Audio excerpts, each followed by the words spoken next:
Assalamualaikum warahmatullahi wabarakatuh. Alhamdulillahirabbil alamin wassalatu wassalamu ala asyrofil anbiya'i wal mursalin sayyidina wa habibina wa syafi'ina Muhammadin sallallahu alaihi wasallam. Perkenalkan, saya Mufid Syahidullah Klaten dengan Gus Arya.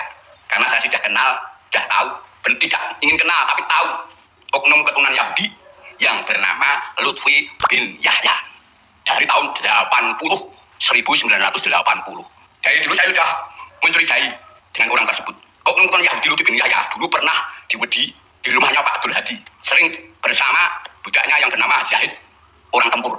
Dan Lutfi bin Yahya waktu berguru di rumahnya Mbah Kyai Warso Karangpakel Trucuk Klaten, waktu berguru itu anaknya yang namanya Pak Kyai Ikrom itu jadi tukang pijatnya.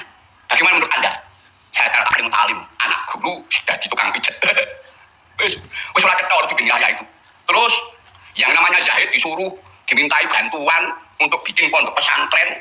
Pesantrennya Yahudi Lutfi bin Yahya, sampai burung-burungnya yang mahal diambil, perhiasan diambil untuk membantu Lutfi bin Yahya bikin pondok. Tetapi setelah Bu Harsono ikut pengajian di Pekalongan, melihat cincinnya dipakai istrinya oknum Yahudi Lutfi bin Yahya, akhirnya Bu Harsono keluar dari jamaah tersebut. Maka saya gak percaya dengan oknum Yahudi yang bernama Lutfi bin Yahya. Itu orang yang paling berbahaya. Ngeklaim makam di Ngawen Gunung Kidul dari Marga bin Yahya. Itu penipu, itu tidak benar. Untuk apa dibikin diklaim bin Yahya? Dan saya juga tidak menuduh yang bikin makam di Kali Gawe, makam palsu dinamai Syekh Jumadil Kubro, itu palsu, tidak ada makamnya. Hanya untuk mencari uang orang dari situ pakai pon 2000 entah berapa, nggak tahu. Itu makam palsu untuk cari uang.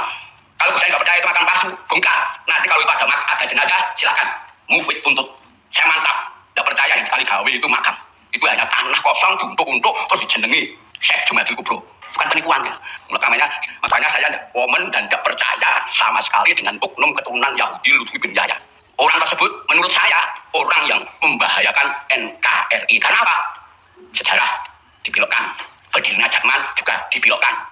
Jadi Lutfi bin Yahya itu sudah memahami kitab-kitabnya Utsman bin Yahya, Mufti Batavia, penjajah. Dari semua yang dibacakan di jalanan oleh Lutfi bin Yahya itu sejarah bikinan Utsman bin Yahya. Dan semuanya tidak benar. Ini Gus Arya, perkenalan saya dengan Anda yang Anda katakan Maulana Ulama bohong. Sekian, wassalamualaikum warahmatullahi wabarakatuh.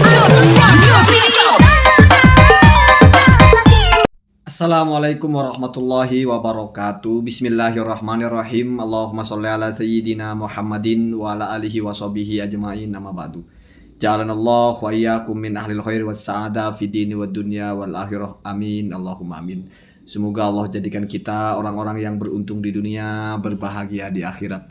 Apapun kita berbeda, sebesar apapun perbedaannya, sebagai sesama muslim, kita saling mendoakan dengan doa yang baik. Wabil khusus kepada Kiai Mufid, siapa tadi namanya itu ya, yang secara usia sudah tergolong sepuh. Semoga Allah jadikan jenengan orang yang selamat di dunia, selamat di akhirat, dan siapapun. Amin, Allahumma amin. Kalau saya tangkap dari narasi Pak Kiai ini, ya, sebelumnya kan Kiai ini juga yang bawa-bawa ayat walan tardo angkal Yahudu. Jadi menyebut diksi Yahudi dalam Al-Quran setelah sebelumnya berkali-kali mengatakan ada Lutfi bin Yahya Yahudi. Sekarang bahasanya oknum Yahudi. Saya kurang tahu pasti apakah Pak Kiai ini tahu Yahudi itu maksudnya yang mana. Kalau walan tardo angkal Yahudu itu Yahudi ahli kitab Bani Israel. Tapi katanya kalau secara gen kan bukan Yahudi yang itu, tapi Yahudi aspal katanya, bukan Yahudi asli, Yahudi Askenizia ya. Artinya bukan orang Yahudi, tapi hanya beragama Yahudi atau mengklaim sebagai Yahudi yang ke-13 padahal cuma ada 12. Pokoknya Yahudi KW lah kan begitu. Ya tetapi itu urusan mereka lah ya. Tetapi di sini ada juga narasi-narasi yang sangat tajam. Misalnya masalah tidak berakhlak atau bagaimana bisa ketika berguru kepada seseorang, anak dari gurunya itu malah jadi tukang pijitnya. Bagaimana secara taklim wa ta'lim ya. Yang kedua ada juga masalah mengumpulkan donasi, apa perhiasan semuanya bukan diambil mungkin ya, diterima, disumbangkan terus diterima. Terus ada Bu Harsono, entah siapa itu ya, tiba-tiba melihat cincin yang mungkin dia sumbangkan untuk pesantren kok bisa dipakai oleh istrinya. Kemudian ada juga masalah manipulasi kuburan ya. Ada kuburan diklaim, kuburan orang yang ada lalu diklaim bin Yahya, atau bahkan ada kuburannya tidak ada lalu dianggap itu ada kuburannya bin Yahya dan sebagainya. Yang saya tahu Habib Lutfi bin Yahya ini terpilih mungkin sudah beberapa kali ya menjadi ketua forum sufi seluruh dunia.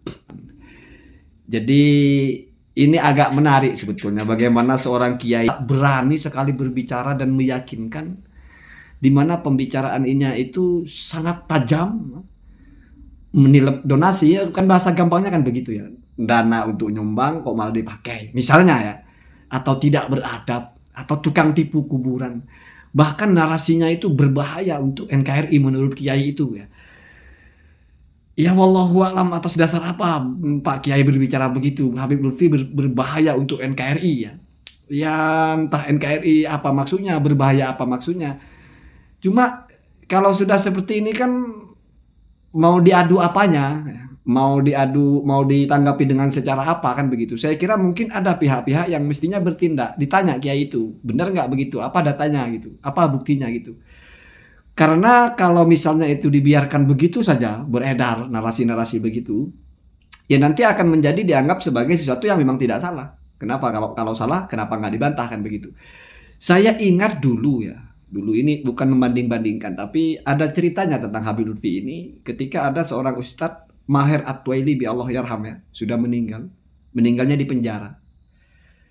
Di penjaranya gara-gara hanya menarasikan narasi yang dianggap melecehkan Habib Lutfi. Yaitu ketika sorbannya itu dianggap atau dinarasikan jilbab. Nah, Habib Lutfi cantik dengan jilbabnya. Kira-kira begitu kasusnya. Ini bukan mengungkit-ungkit sejarah ya. Bukan mengungkit-ungkit peristiwa lama. Saya yakin Ustadz Maher At-Twailibi, Allah ampuni kalau misalnya punya dosa, Allah sayangi, Allah rahmati, Allah senangkan beliau di kuburannya. Amin Allahumma amin. Itu harapan kita siapapun ya. Orang sudah meninggal sudah selesai. Jadi bukan ungkit-ungkit kasusnya, cuma ini komparasi. Bagaimana dulu orang jangankan sampai menarasikan ya kalau masalah Yahudi atau apa ya. Tapi sampai ada narasi Bu Harsono melihat cincinnya dipakai istrinya padahal buat nyumbang dan sebagainya, itu kan narasi yang sangat tajam ya. Ini mau dibantah dengan cara apa? Mau pakai kitab yang mana? Itu kan narasinya berkaitan dengan kejadian. Kalau misalnya tidak benar ya silahkan dikonfrontasi. Kenapa? Karena seringkali banyak orang yang meminta saya memberikan tanggapan tentang Habib Lutfi. Apanya yang mau ditanggapi? Kalau misalnya kuburan, kalau benar bukan kuburannya atas nama bin Yahya tapi dianggap atas nama bin Yahya, ya itu jelas kesalahan. Tetapi apakah motifnya adalah jahat? Ya orang salah tidak mesti jahat. Sebagaimana ada orang juga salah menilai, salah menyimpulkan. Tetapi kalau dianggap sebagai langkah untuk memba'alawikan atau ingin menguasai, ingin menipu, ya salah. Tapi berdasarkan pandangan itu, apakah niatnya benar ingin menipu? Karena kalau setiap orang salah memberikan nama, salah menjelaskan sesuatu lalu dianggap menipu, ya silahkan silahkan. Kalau pendapat saya pribadi tentang Habib Lutfi, ya saya ikut mayoritas saja. Habib Lutfi itu ketua sufi seluruh dunia persatuannya. Ya mungkin kalau kamu lebih percaya kepada kiai itu dan dia menarasikan hal yang benar ya silahkan ya. Toh sampai saat ini kan hanya narasi. Apalagi masalah donasi atau masalah apa itu ya. Tetapi kalau masalah kuburannya mungkin sudah terbukti, terverifikasi. Tetapi bukti kalau itu kejahatan, itu bagaimana membuktikannya? Apakah setiap orang yang salah memberi nama itu kejahatan? Misalnya ada sesuatu yang menurut saya ini namanya, menurut Anda bukan. Dibuktikan ternyata Anda yang benar. Apakah selalu yang salah itu jahat? Kan begitu ya. Terus masalah kuburan palsu, terus untuk cari uang. Ya sebetulnya dilihat uangnya kemana. Di mana-mana ya kuburan itu jadi sumber uang ya. Itulah tradisi kita ya. Kuburan Gus Dur atau kuburan siapa itu memang selalu di situ ada putaran uang gitu ya. Jadi kalau misalnya ada narasi ini mau dijadikan kuburan agar menjadi lahan bisnis untuk menipu, nah itu kan kejahatan. Padahal kuburannya tidak ada. Begitu ya tanggapan saya. Allahumma hadina hada sabil. Assalamualaikum warahmatullahi wabarakatuh.